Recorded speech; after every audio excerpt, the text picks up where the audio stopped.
So one of my New Year's resolutions this year, and I'm not usually one to have goals or resolutions, but this year, for some reason, I felt very enthusiastic and excited about having some goals and meeting them. And one of them is to not just read 26 books for the year 2026, but also to create some sort of post read like reflection or review, whether that be an audio or video.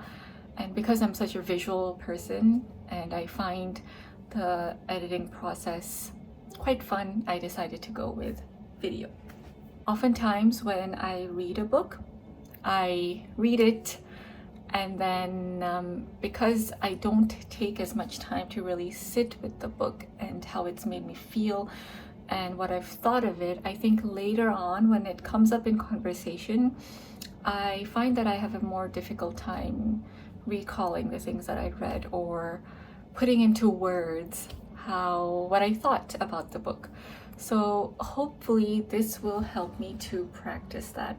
That's my goal in doing this, to one, sit with these thoughts, to reflect on how the book was for me, and do it so that I can improve my speaking skills, which I think are very terrible. The first book that I've read this year and I finished a few days ago.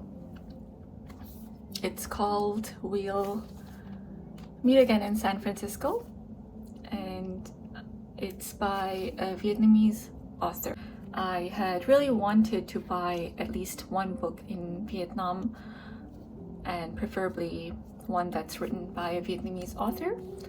So without really thinking too much and spending too much time on picking one, I bought this. It's about a Vietnamese woman in her late 30s, early 40s, I can't quite remember already, who is very successful in her career. She travels abroad internationally for work conferences and things like that. She lives in Saigon, also known as Ho Chi Minh, and has spent much of her life there.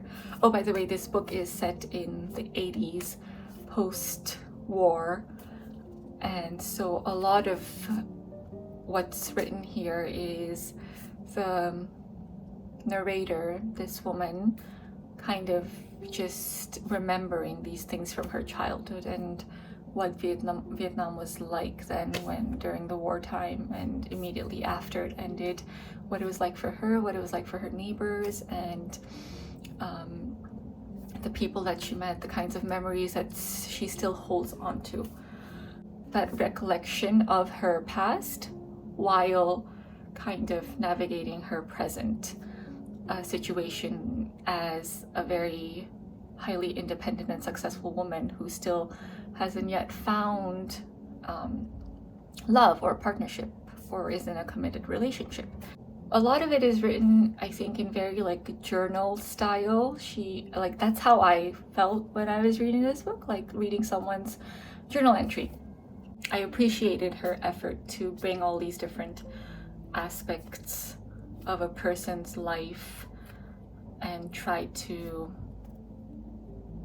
kind of weave that into a story, and the effort in trying to, I guess, question a lot of different parts about Vietnamese society, the kinds of attitudes they have towards women and marriage and what it means to be successful. I thought that the story itself was kind of a bit too cliche for me. There were elements of romance in there that quite didn't.